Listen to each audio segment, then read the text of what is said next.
como a gente diz no interior, burro velho não pega marcha, e melhor eu seguir minha vida. Coisa que, de maneira alguma, é compatível com a noção de um propósito. O que é que eu quero?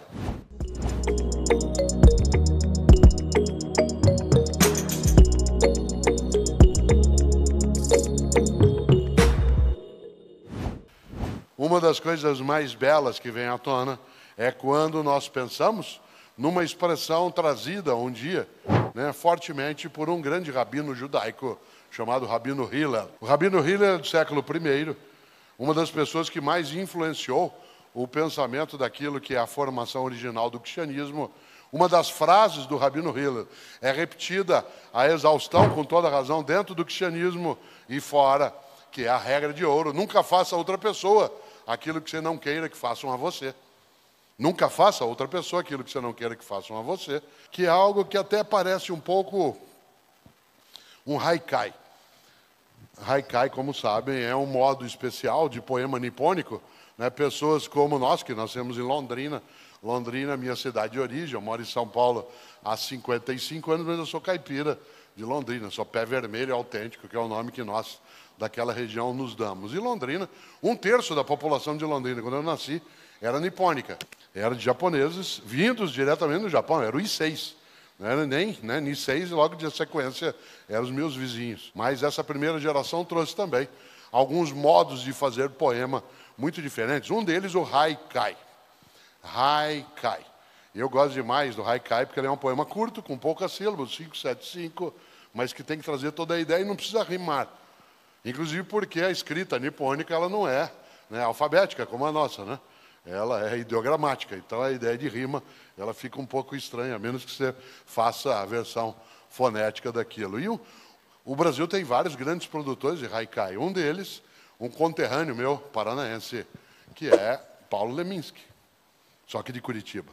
Leminski, que infelizmente morreu jovem, em 1989, e deixou uma obra maravilhosa. Leminski tem haikais que hoje um deles está muito atual. Ele escreveu um dia: tudo que li me irrita quando ouço Rita Lee. Tudo que li me irrita quando ouço Rita Lee. Outro do grande, genial, especial Leminski: pra que cara feia? Na vida ninguém paga meia. Pra que cara feia? Na vida ninguém paga meia. Dizendo de outro modo, como a gente diz na roça: ou senta e chora, ou levanta e enfrenta. Claro que às vezes a gente chora, que a gente lamenta, que a gente tem tristeza. Mas de nada adianta ficar aterrado. Já imaginou? Mandela, 27 anos na cadeia, chorando. Claro que não, resistindo, persistindo. E muitas vezes chorando também. Porque o humano, entristecido, não deixava de ter as suas dores. Mas ainda assim, dentre esses variados haikais, há coisas que marcam muito esse caminho. Eu gosto demais de um escritor de Londrina, chamado Domingos Pellegrini. Ele tem vários livros sobre aquela região e sobre o Brasil, muito premiado, ganhou o prêmio Jabuti. E uma das coisas boas do Pellegrini é que um dia ele fez um livro de haikai para gente do interior. E deu um título para o livro que me dá uma raiva quando eu leio, por conta de como é que eu não pensei naquilo. Eu devia ter pensado aquilo. E foi ele que pensou, porque o título do livro é maravilhoso. É um livro pequeno de tamanho, só com haikais, para quem é do interior, e o livro se chama Haikaipiras. Olha que genial. Às vezes tem gente que eu tenho muita admiração por ela, e às vezes a admiração ultrapassa tanto que vira inveja. Aliás, ele coloca ali um dos haikais mais bonitos que eu conheço, que quem é caipira vai entender bem. Ele diz: nunca acaba, quanto mais eu cato, mais cai goiaba.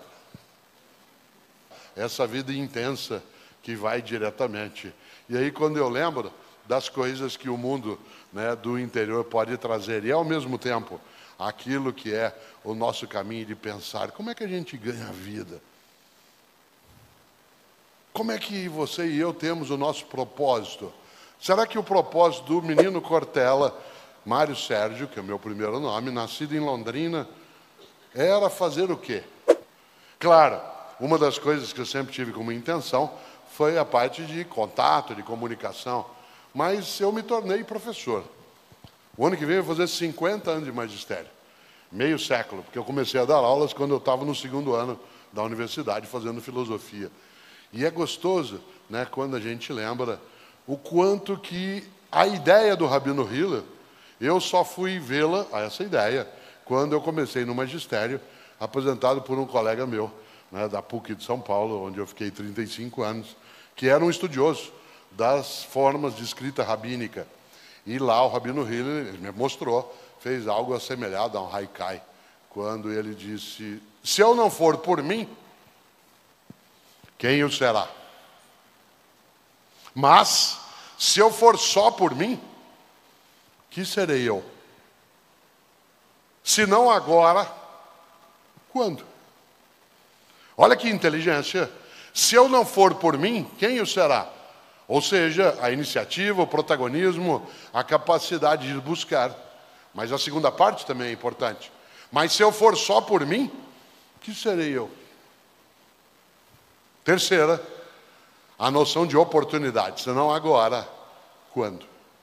Por isso, para você e para mim, essas três retas, que claro, não são sempre retas, elas auxiliam. A ideia de iniciativa, a perspectiva da conexão, da colaboração e o senso de oportunidade. Se eu não for por mim, quem o será? Se eu for só por mim, que serei eu, se não agora, quando? Nesta hora, há muitas pessoas, e você e eu podemos entrar nesse circuito, que podem dizer: está tarde para eu pensar nisso, não dá mais, eu já estou fora. A pessoa que não quer ter trabalho, que não quer mover-se, evidentemente, que ela tem que buscar a acomodação, aquilo que é a conformidade. Os cristãos registraram coisas muito fortes nos seus escritos. E eu digo isso lembrando algo que você sabe. Tanto faz se você tem religião ou não, isso ela é cristã ou não, religião é uma coisa privada. Mas há algumas lições que nos vêm de pensadores ligados ao mundo das religiões. E os cristãos têm um relato da sua história e trajetória que está consignado nos evangelhos. Os três sinóticos, que contam um pouco a história de Jesus, e o evangelho mais filosófico, que é o evangelho de João. Tem um conteúdo mais teológico, né, mais teórico, digamos. Pois bem, um dos evangelhos sinóticos, que é o evangelho de Marcos, e eu digo de novo, tanto faz se você tem religião ou não, ele traz uma frase atribuída a Jesus que é marcante para a gente pensar, e ela tem de ecoar. Lá no capítulo 8 do Evangelho de Marcos, versículo 36, há o registro de uma fala de Jesus que é: de nada adianta uma pessoa ganhar o mundo se ela perder sua alma. De nada adianta uma pessoa ganhar o mundo se ela perder sua alma. A alma está aí no sentido de identidade, daquilo que é a tua natureza, no sentido de marca, aquilo que é você. De nada adianta uma pessoa ganhar o mundo, isto é, ter fama, êxito, patrimônio, se ela perder sua alma.